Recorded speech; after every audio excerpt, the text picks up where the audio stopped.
To release it on a long weekend without comment, without ministerial media availability, it almost seems like the province does not want Albertans to pay attention to this. Those of us who have lost a loved one, we do pay attention. Newly released data shows 5 Albertans die of overdose every day. When comparing deaths in the first 7 months of the year, 2023 has more deaths with 1,169, an increase of 14.5%. Moms Stop the Harm Advocacy group says the government should stop and see what they can do differently to get different results. This year in April, we saw the highest numbers ever recorded in Alberta.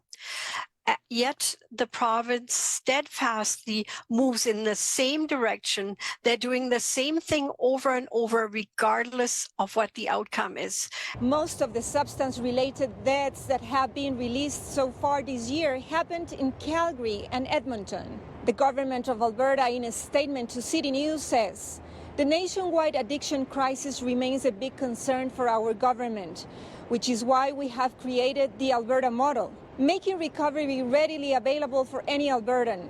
Since 2019, more than 10,000 treatment spaces have been added and are helping free Albertans from the deadly disease of addiction, with more on the way through the opening of 11 recovery communities throughout the province." Moms Stop the Harm says the approach of the government is incorrect, and safe drugs together with safe consumption sites should be considered instead of forced rehab.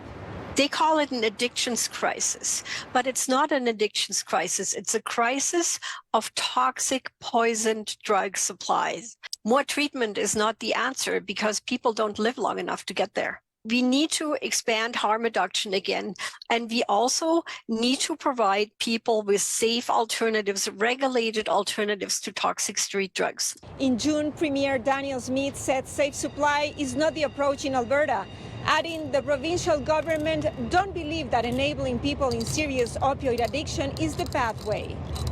In Calgary, Silvia Naranjo, City News.